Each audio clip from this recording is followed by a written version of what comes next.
Supreme court bar association के अध्यक्ष वरिष्ठ अधिवक्ता डॉक्टर आदेश अग्रवाल ने चुनावी बॉन्ड को लेकर सीजेआई डीवाई चंद्रचूड़ को पत्र लिखा। उन्होंने अपने पत्र में चुनावी बॉन्ड के फैसले की समीक्षा की मांग की है। उन्होंने कहा है कि चुनावी बॉन्ड का डेटा कॉर्पोरेट डोनर्स को प्रभावित करेगा, इसलिए आपको स्वतः संज्ञान लेते हुए समीक्षा करनी चाहिए। इसको लेकर उन्होंने मीडिया से बातचीत भी की। आइए आपको सुनवाते हैं आखिर बार एसोसिएशन के अध्यक्ष वरिष्ठ अधिवक्ता डॉक्टर आदेश अग्रवाल ने क्या कुछ कहा है। मैंने माननीय मुख्य न्यायाधीश जी को एक पत्र लिखकर यह मांग करी थी कि सुप्रीम कोर्ट की जो कॉन्स्टिट्यूशन बेंच है वो अपने ऑर्डर को रिव्यू करें सुमोटो, वो वाला ऑर्डर जिसमें उन्होंने जो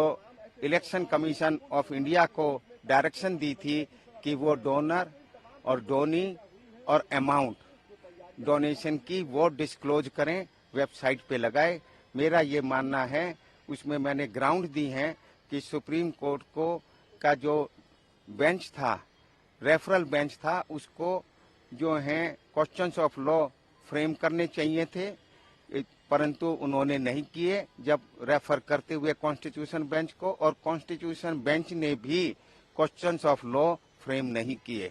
और केवल सुप्रीम कोर्ट के कॉन्स्टिट्यूशन बेंच ने जजमेंट लिखते हुए केवल 2 क्वेश्चंस ऑफ लॉ फ्रेम करके जजमेंट दिया, परंतु उन क्वेश्चंस ऑफ लॉ के हिसाब से जो डायरेक्शंस ई थी वो वाले पास करने की अथॉरिटी नहीं बनती है, क्योंकि कोई भी क्वेश्चन ऑफ लॉ बनाए बिना आप उससे रिलेटेड कोई जजमेंट नहीं दे सकते, क्योंकि आप सुप्रीम कोर्ट ने क्वेश्चन ऑफ लॉ एक जो मैंने उस लेटर में बना के दिया है कि वो फ्रेम करना चाहिए था, वो नहीं करा है, तो ये डायरेक्शन नहीं कर सकते थे। और दो जजमेंट, 2 जो उन्होंने क्वेश्चंस ऑफ लॉ बनाए उसमें वो कवर नहीं होता है, इसलिए रिव्यू करके, और ये मैंने उसमें लिखा है कि इस तरीके से जजमेंट जो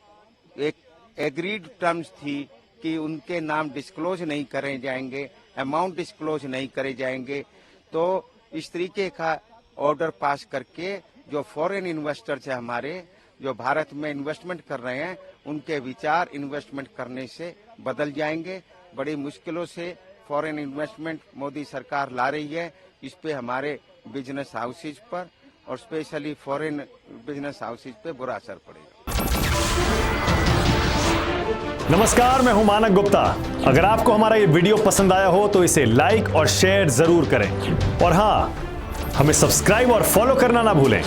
ताकि आप देश और दुनिया की कोई खबर मिस ना करें। तो जुड़े रहिए हमारे साथ और देखते रहिए न्यूज़ 24।